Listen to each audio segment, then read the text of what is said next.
Welcome back to Take Flat Podcast. Whether you're a new listener, a frequent listener, or some time-ish listener, we welcome you all.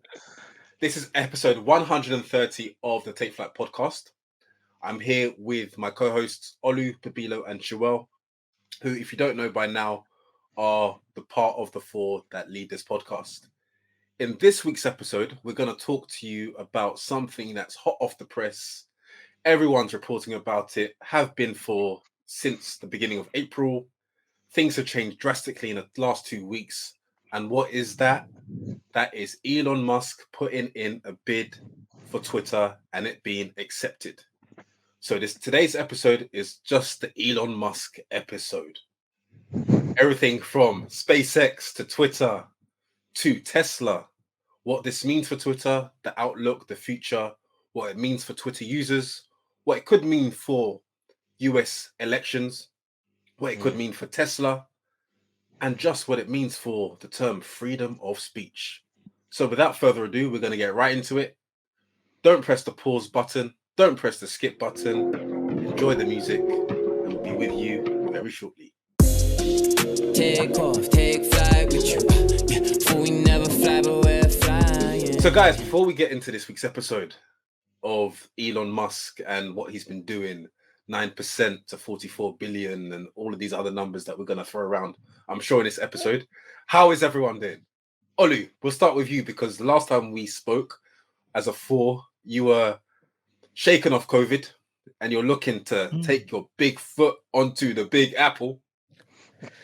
I forgot. I actually forgot I had COVID. I forgot as yeah, well. So I mean, the way you're glowing, Ollie. Who everyone's forgotten, I think, right now. I had COVID. No, thankfully, look, I'm vaccinated, so I had minor side effects. For some other people on this podcast who are not vaccinated, we just pray that you guys can recover well, should I say? Now, but on a serious note, no, I had COVID for a week. Thankfully, it was a mild reaction to it. And I planned a trip to travel to New York during the Easter holiday. So that was a lot of fun. Was able to catch up with old friends in America that I hadn't spoken to or seen in a long time. So yeah, it was a good trip. Good company, good food, and good wine. That's how I'll describe it. You know, Ollie, just one quick comment. I think based on the pictures that I saw and the videos of the outfits that you were wearing, I wouldn't be surprised if you made some new friends as well. But what are you saying? No comment. Next question. Is it just straight? No new friends yet? No new friends. A lie. Yeah, no comment. What about yourself, Shua? How have you been? Oh, good. I think similar to Pabilo. So we're going through Ramadan at the moment. We've just come to the final week almost. So now we're into the single digits in terms of the number of days left. I've been fortunate enough to spend most of that time back in the UK with family. So that's been really, really good, and just managing everything else around that. But yeah, it's been a good few weeks. But looking forward to next week and celebrating with friends and family properly and getting back into a proper routine. But Pete, maybe that's a good segue to how you do. Yeah, just an extension of what you said. Going to break my fast in an hour's time, so we've got 4 more days left. It's been a like always. It's always an incredible month to reflect, reconnect, reset in a lot of areas. So yeah, it's but tough every month. Even though you've done it for a number of years, each year is tough because there's different things happening around your life. So, but yeah, all good. We'll be a better person by the end of it, like always. Daniel, how are you? Oh, I thought no one was going to ask. I'm good. I'm good. I'll probably share in next week's Take Flight Takeaway a bit of an update on the work front now that I've been with Coinbase for 4 months, and also on the personal front as well, just how that's going. Really good, just in summary, but doing well. Still living off the high of Dubai. So yeah, doing great. So can't complain. But so with that, all the formalities out of the way, let's get into this week's episode. So we've all seen how this story has unfolded. It started off in early April where Elon Musk tweeted he bought a 9% stake in Twitter, making him the largest shareholder. A couple of days later, it was announced that Elon Musk was going to join the board of directors at Twitter. Within 48 hours, he said, no, I'm no longer joining the board of Twitter. And for those who don't know, the reason he was almost even invited to being on the board was if he was invited on the board, he wouldn't be able to be a majority shareholder. They would also sort of muzzle him. We all know Elon Musk is a very, outspoken person, very vocal on Twitter. We've seen him pump the cryptocurrency Dogecoin. We've seen him make some outlandish remarks, whether you agree or not. But they wanted to, in my opinion, muzzle him. Hence, they wanted to put him onto the board and also prevent him from being a majority shareholder. Once I'm sure he read the terms of what that would entail, he declined. He then came back, and I think to everyone's surprise, because this was such hot news, he said he wanted to take Twitter private and wanted to buy Twitter. I'll be honest with you, when he said that, I thought it was just one of his outlandish remarks, just one of his comments that he says. I sometimes think he just wakes up and says, oh, what can I say today that's just going to make everyone just react? And let me just sit back and watch. I actually thought it was one of those things. So we'll pause there. How did you guys interpret it? What have you sort of seen? What have you thought now that he put in a bid? It's been accepted. And yeah, what does it mean for Elon Musk? And what does it mean for Twitter before we move on to SpaceX and the implications it may have on Tesla? Olu. Yeah, I'll say, like you mentioned, it was a roller coaster, right? It just felt like everything was changing every 24 hours. There was new news in regards to him buying majority amount of shares. I think the 9% that you mentioned, to him potentially joining the board, to him wanting to then buy out the company outright, even to the point where the board decided to actually introduce something called the poison pill, which was to basically prevent him from doing a hostile takeover. So what this is, just for our listeners, is basically this poison pill is supposed to block hostile takeovers by whenever someone starts to acquire the majority amount of shares, they would then just basically sell more shares at a discounted amount, which in true fact, as an investor, it basically dilutes the amount of shares that you own. So no one really wants that. Yeah. And to add, they pause him from buying any more shares in that period. So they will effectively stop Elon Musk from buying any more shares, and to all the other shareholders, allow them to buy more stake in the company at a heavily discounted price. Exactly. Which, again, was quite strange, because I'm like, okay, I guess that's a clear and defining decision which the company has made to say, look, we don't want this person to completely buy out the company. For them to then accept an offer, which we'll get into. So I think, just to answer your question, Daniel, you didn't really know if to take this seriously. Was it another quote unquote pump and dump, right? Everyone knows with any company or business that Elon Musk is involved in, there's this sort of fan favorite fanfare that happens where people automatically invest without truly understanding the fundamentals of the business, which then sort of throws up the prices, like what he did with or what was done with Dogecoin, right? He was on SNL, right? People were waiting to trade on him just joining and mentioning something about a cryptocurrency. So yeah, initially I just thought this is nothing to be taken serious. And I thought it was just gonna die at the wayside and not go anywhere further. Pete, what's your take?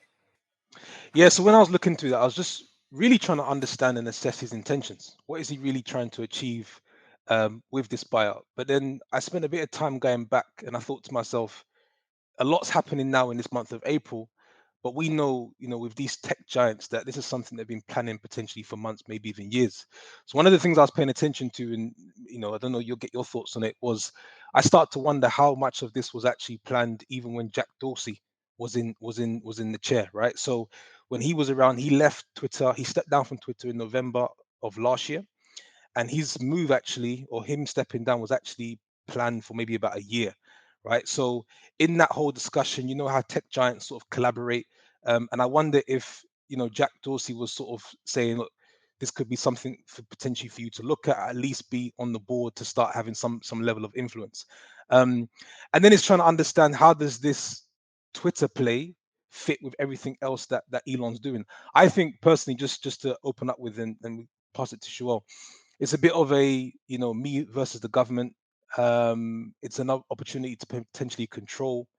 I kind of look at it similar to what Jeff Bezos has done with buying Washington Post. So you start to control a little bit of the narrative and kind of what's been published and pushed out there. So whilst a lot's happened in the month of April, I think this has been a very planned move. I think it's something which someone like a Jack Dorsey has definitely endorsed, and he's mentioned it quite openly. And then it's really about, we're going to get into it, assessing what is he actually trying to achieve with this, and why could he have not just remained as a board member with a particular ownership? Sure, maybe some initial thoughts from your side. Okay, so Shuel, before your initial thoughts, just another element or thing that I want to really add is around rich billionaires love to buy media companies. Like, I see Twitter as a news media company, right? I think I can't remember. I think it was even at uni when we were doing some sort of research or looking, and they found out that the fastest news is spread on Twitter. So if there's an earthquake somewhere or something that happens in a particular country, city, before it gets on the traditional news channels or media, newspapers or TV, it's pretty much tweeted or put in a message quite quickly. So initially, when I heard about Elon Musk, I know we're going to talk about the freedom of speech element of it, but what I saw this as was another rich billionaire purchasing a media company, right? We've seen it with Michael Bloomberg, Rupert Murdoch, even Jeff Bezos, right? They all own media companies. And part of it is around sort of the power of controlling news, right? Mhm. I won't be surprised if these people have or will run for political roles in the future, right? I think Michael Bloomberg did run, right? So having a media company allows you to be able to control your own narrative, your own perception, which I won't be surprised if that played a part in him thinking about purchasing Twitter. And maybe Ollie, no, Pete, go ahead. Yeah, no, I was going to just double down, and I think time will tell in terms of what his intentions really are, because I think with these other interests in Tesla, SpaceX, which we can come on to that, how is that impacted by him being vested in Twitter? But if one thing he said is he wants to make Twitter better by enhancing the product with new features, making algorithms open source to increase trust, defeat spam bots, authenticate all humans, and kind of one of the things he mentioned was actually equalizing the rules across countries. So if in the end, as time passes on, he actually has worked to, stop people from being silenced. I know the Donald Trump campaign, there was a lot in there. I'm sure even his conversations with Joe Rogan and how he's gone through his experience with being censored has played a role. So all of these discussions about not silencing people that have a voice playing a role, then you can maybe see, that has value in itself, right? So I think it's a question of, how will Twitter evolve with him being at the head, or is it just a self-serving agenda?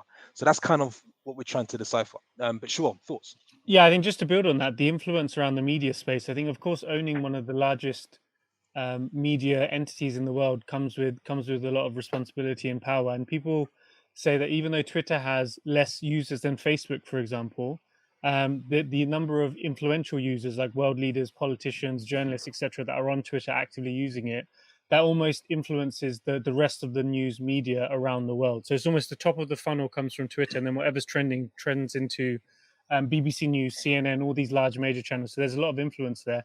The only thing I would counter with that piece is Mark Zuckerberg is someone that owns Facebook, owns Meta, right? This is one of the most influential channels as well, where a lot of news gets spread. On those platforms, you can argue that Mark Zuckerberg does not have a good reputation. There's not a lot of articles saying that, oh, Mark Zuckerberg is a great leader because X, Y, Z. If anything, it probably amplifies the negative news about him. So just because someone owns a platform doesn't necessarily mean it will suddenly make them go in a positive light. But there's definitely something there that he'll be able to look behind the curtain. But I think, Olu, you bring up a great point, and P with the add-ons on the media play. I think the two elements that I wanted to bring up in terms of his why on doing this is, I think, just looking at the problems that he's looking to tackle. So if you look at climate change and what he's done with Tesla, if you look at traffic and pollution issues and what he's doing with the Boring Company, especially in the west coast of America, if you look at space travel, multi-planetary living with SpaceX, he seems to want to tackle the big problems, and with that obviously has come a lot of strong financial gain as well, which is one of the reasons why he's probably the world's richest man. Freedom of speech, the way that he's painted it, is a big problem, but I'm looking at it from the sense that if he does solve this, then there should be some financial value that follows from it, even if he's saying that it doesn't necessarily need to make a strong financial addition to his wealth. So maybe the last thing just on that, to give me a window into the financial element, the way that he structured his transactions, and probably we'll get into that in the next question, is he's basically leveraging against an asset that's very highly valued at the moment, which is the Tesla stock, and using that to buy an asset that you could argue, based on a few different metrics, is actually undervalued at the moment with Twitter. So I think there's that financial element of seeing a good opportunity, and he's someone that always wants to put his skin in the game with a potential problem solved, and to get a lot of gain from that. So I think it's very interesting to observe from the sidelines. I was just going to say a side comment before I give it to Daniel. Speaking of, I think you raise a good point there, Shaw, around solving problems. I think, and I'm not counting Elon Musk's pockets by any stretch of the imagination. But what I would have liked for him to have solved, because he definitely started this trend, was world hunger. So I think he found, he started poking to find out, how much does it cost to solve world hunger? I can't remember the number that it's a couple billion. So yeah, it would have been nice for him to have seen him execute and follow on that project. So maybe that's still to come. It sounds like you are counting these pockets. No, I'm just saying. When people always start with, I don't mean to be rude, but whatever they're about to say is going to be rude. So just one. He's putting 21 billion of his own money into part of the Twitter deal. It's a fraction of that to solve world hunger. So anyway, it's interesting. It's interesting capital allocation. But Daniel, go ahead. No, it's funny, just the points you're making about how he's allocating, and the trouble is Musk has Earth to save and Mars to explore, but he clearly doesn't have any time for Twitter's financials. But he just wants to buy it. He doesn't. And what's interesting is he clearly said he doesn't care about Twitter's financials. He even said that he was going to turn Twitter's headquarters into a homeless shelter. He said he's almost like, imagine you worked at Twitter in the HQ. And this is a big point. This is a big point. How did he imagine that? How would you feel? We're now reading the reports about how employees feel, but Daniel, continue. You've got Parag Agrawal, who came in as CEO in November, succeeding Jack Dorsey. Jack Dorsey evidently has some relationship with Elon Musk. They speak behind the scenes. Dorsey's endorsed Musk's behavior and approach to buying Twitter. There's no doubt it was all written in the stars. When now you come to Twitter and Musk and how he's just berated the company, he's almost like spoke down on it so bad, like he doesn't value it, but yet he wants to buy it. Going from a 9.2% stake to what he has now, even how he's financing this deal, which of course has to be approved by regulators. It's just marvelous to see that. Really and truly, from Olu alluded to it, a news platform or a social media platform or social news. Olu said, Twitter is the fastest growing medium of news. But one negative thing I just see in the generation that's coming up, Gen Z, is the ability to think critically is quickly eradicating. So people being able to decipher what's truth and what's fake in news is also a big thing, especially when you come to Twitter. People easily read something and take it as gospel. It spreads like wildfire. That's something, even though free speech or freedom of speech is there, or Musk wants to amplify that, it's still somewhat worrying in the fact that people don't know how to think critically or logically, especially when they're trying to read 180 characters in 10 seconds or whatever the limit is these days. Also, when you now think about, and I think we maybe will digress into how it implicates other ventures of his, the Boring Company, Tesla, and SpaceX. it's interesting that 21 billion of this deal will be financed by Tesla, because ultimately yesterday alone, as in Tuesday the 26th of April, Tesla's valuation fell 126 billion because investors were worried that he will sell shares. So there's almost an But when impact. you say, Daniel, for the listeners, when you say funded by Tesla, is he's taken a loan out against his the equity that he has in Tesla. So I think he's already come out to say that he's not looking to sell any of these Tesla shares. It's just nowadays with your equity, you're able to take out a loan against it to say, hey, I'm good for this money because I own equity in Tesla. But I think what you mentioned is completely valid, that due to the fact that Tesla's dropped significantly in the last few days, that could put at risk the loan that he's going to get, because if the underlying asset value is dropped, the bank or wherever you're getting that loan from can decide to say, hey, we can't give you this amount at these terms based on the underlying asset. Yeah, and true. But although he said he won't sell his shares, I can't trust that man. Okay, I don't have a reason. I don't need to trust him, but I don't trust him. Remember when he said, how am I going to pay my tax bill? Oh, I'm going to have to sell shares. He's not liquid cash rich. He's got a lot of stock. He tries to claim he lives a very minimalistic life. He doesn't have any money in the bank, XYZ. Agreed, but there's negative implications to him selling. And we know with the rich, you taking out loans, you don't pay taxes on the loan. You selling, you pay capital gain taxes, and then you can spend them out. So I do believe him in regards to trying to 44 billion, trying to get that from selling something. You need to sell significantly more because you'll be taxed. Yeah, come on, that Tesla stock's more volatile. That Tesla stock's more volatile than crypto, man. Come on, that Tesla stock it's like a cryptocurrency, up and down, up and down, up and down.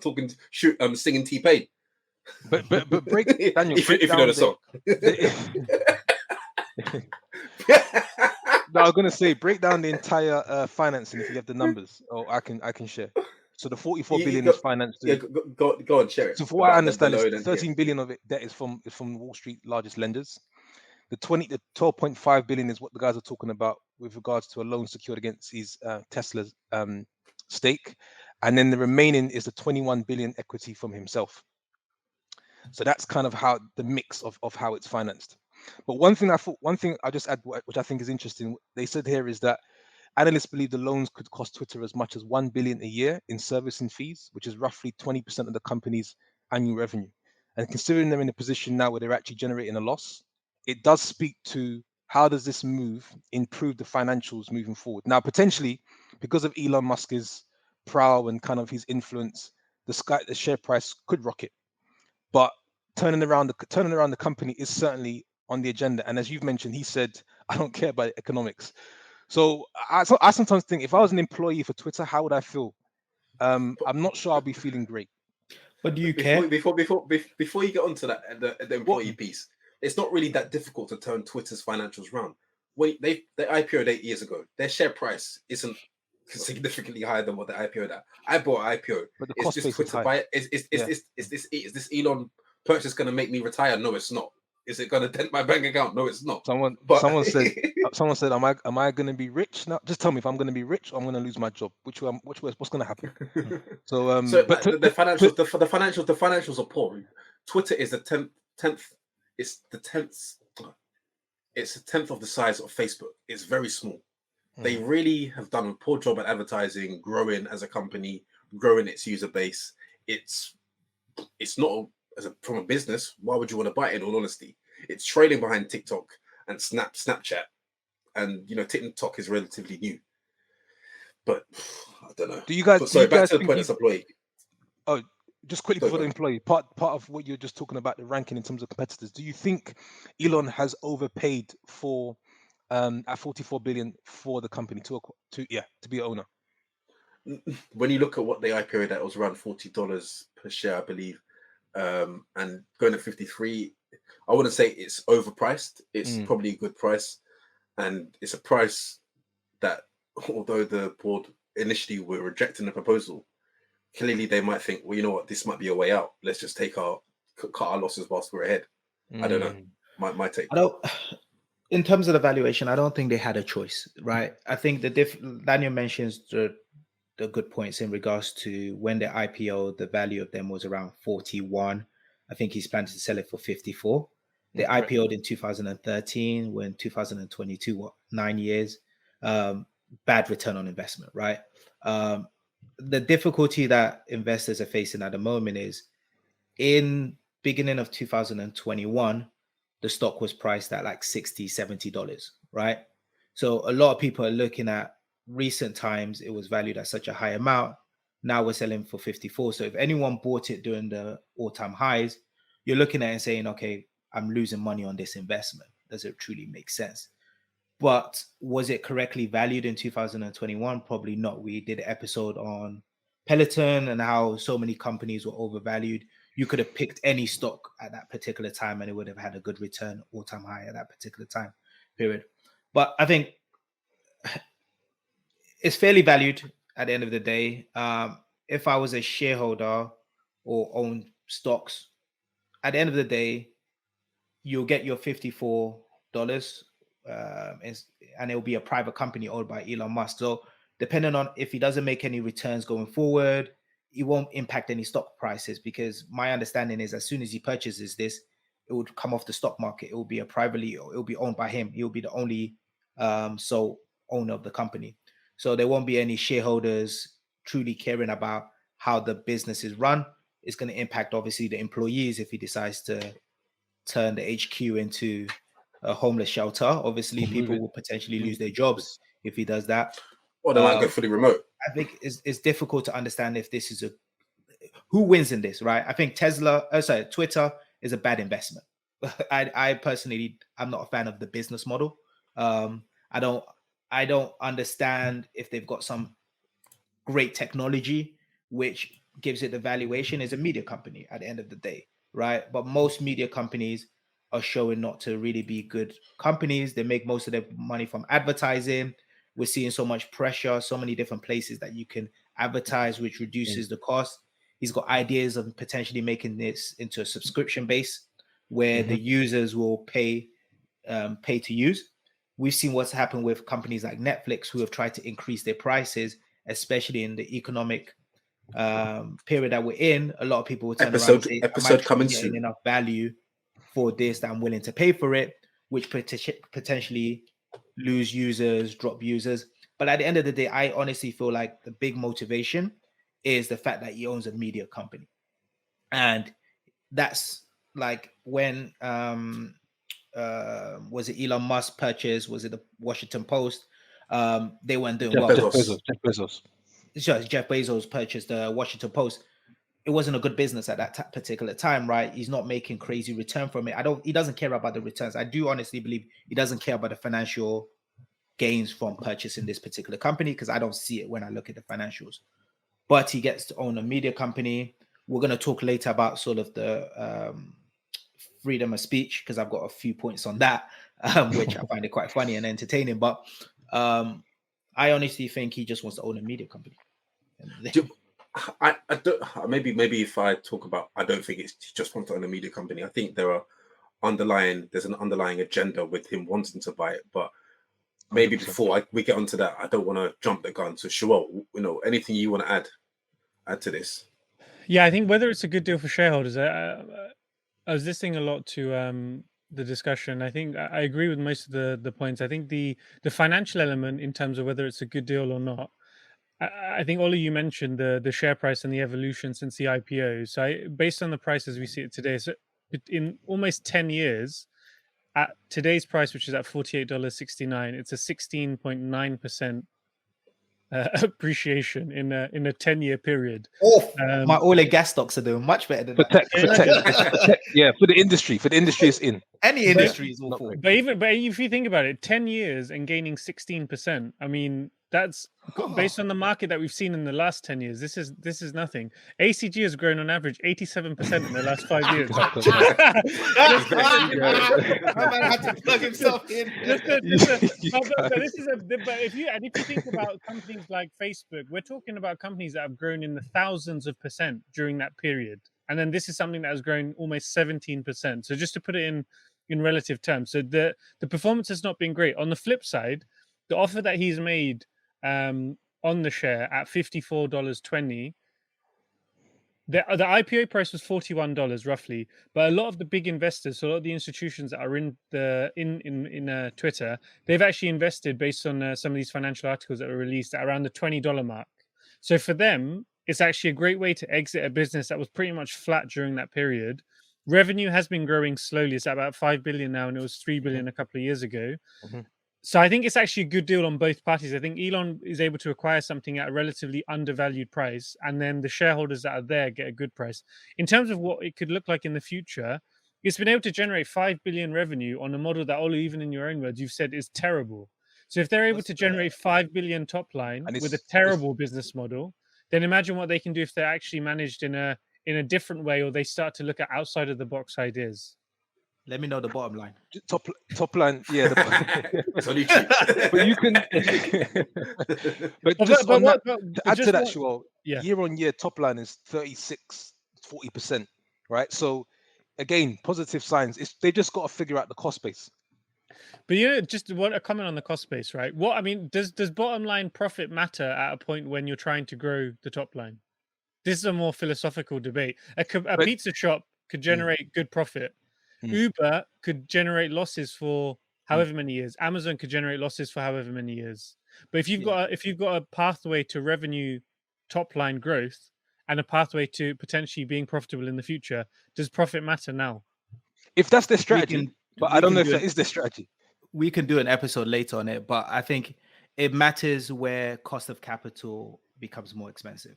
So when you're dealing in an environment where you have to pay for capital, because what is your cash flow, right? I always say there's something called burn rate when you look at these particular companies. And when borrowing cash was at 0%, 1%, yes, it's all about increasing your top line.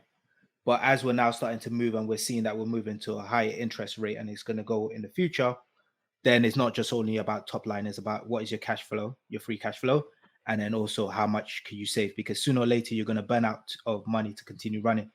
And especially the fact that he's keeping this as a private company, he would have to be funding it himself.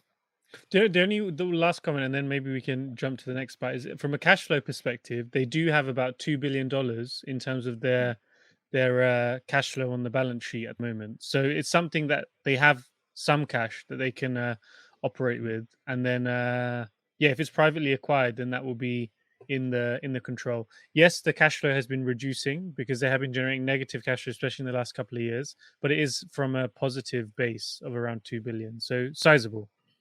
Yeah. Interesting. And back to Olu's point about he just wants to own a media company.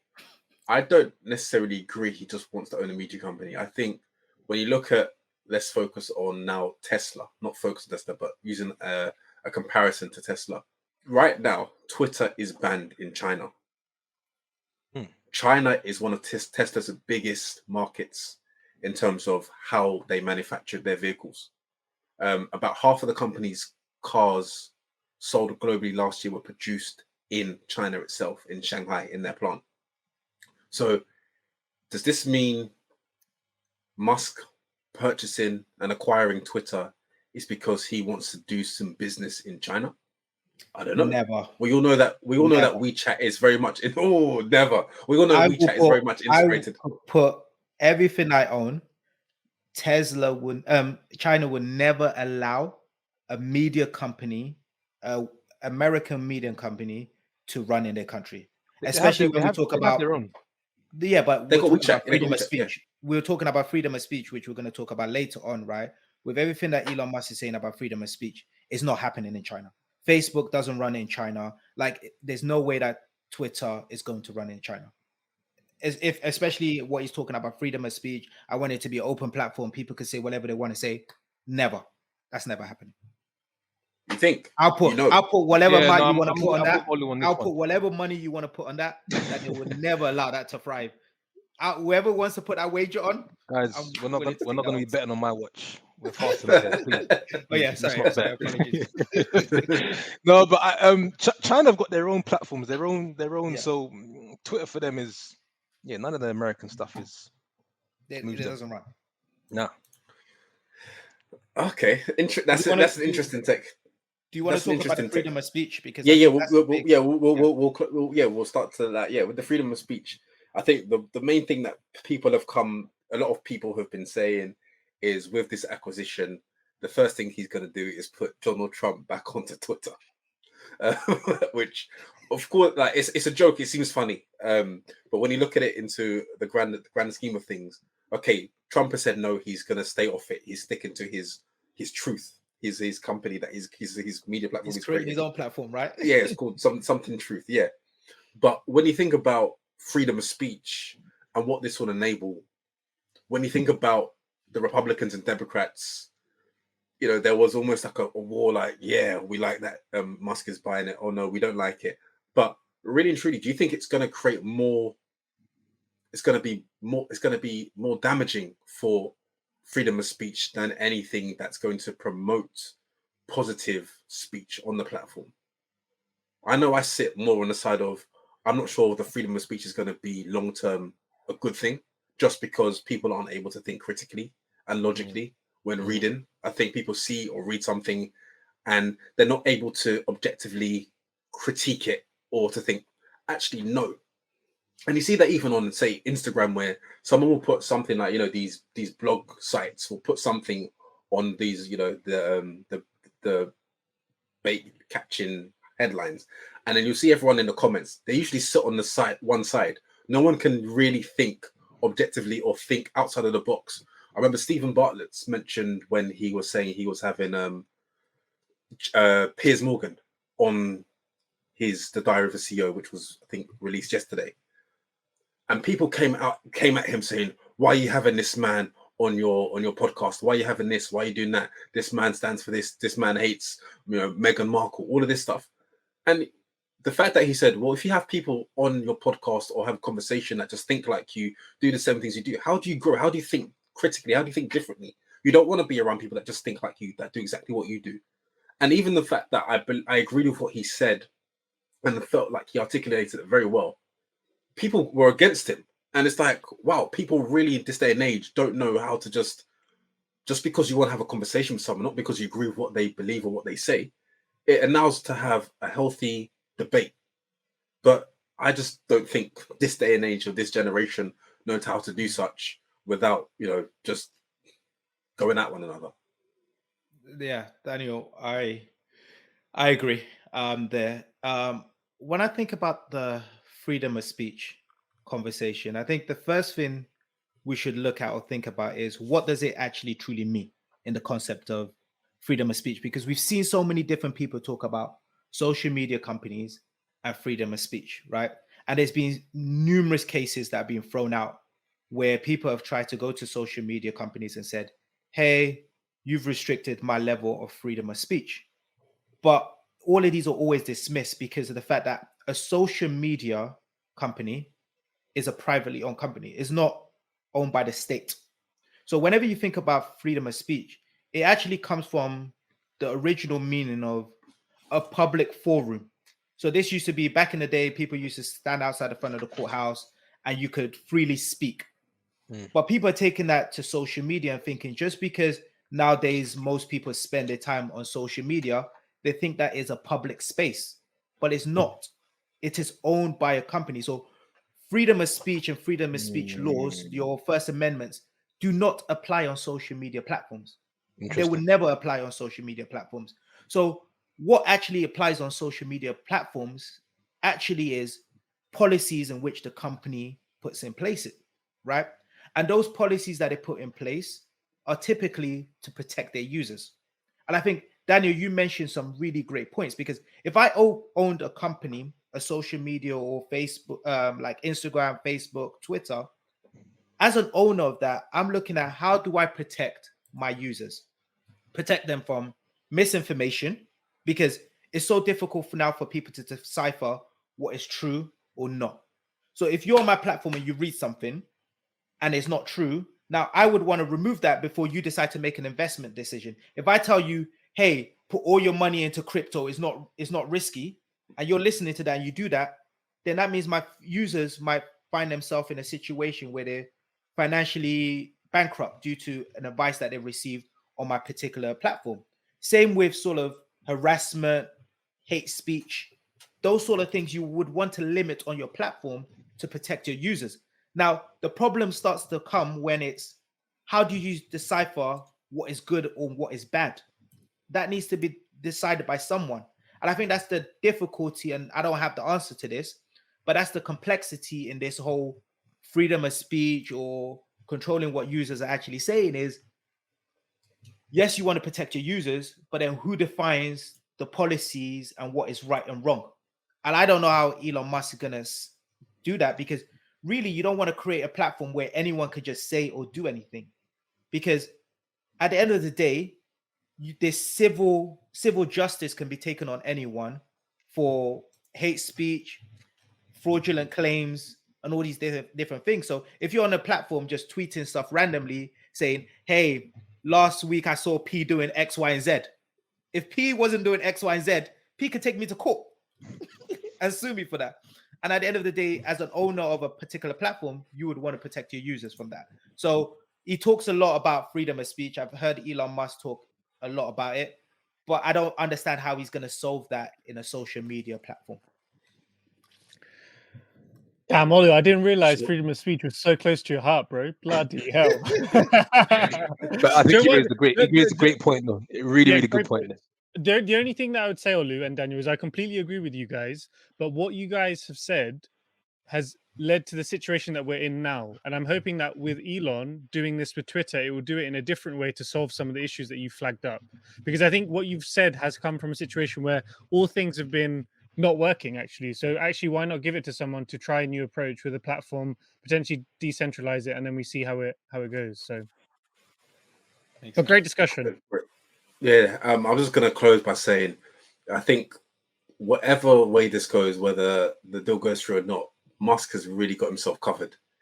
And I think his liability to walk away from this deal is capped at $1 billion. So typically, if you walk away from a deal at this stage, the fee is 2.2% of the overall deal value. And he'll be paying less than half that penalty a typical private equity group would typically pay if they were to abandon a takeover. And the last thing, if the fee also obligates that Twitter to pay $1 billion if it walks away from the takeover. So either way, if Twitter at this stage walk away from the takeover, they pay Musk $1 billion, or if Musk now walks away at this takeover, he's only capped at paying $1 billion. So I think, we've seen what this in the grand scheme of things is not even a drop in the ocean. It's not even a ripple. It's nothing to Musk, but it'll be interesting to see how this unfolds in the coming weeks and months, whether this is approved by regulators, etc. But yeah, I think that's where we're going to wrap this episode for episode 130 of Take Flight Podcast on all things Elon Musk, Twitter, relating to SpaceX, Tesla, etc., freedom of speech. And I guess we'll stay tuned to how this unfolds.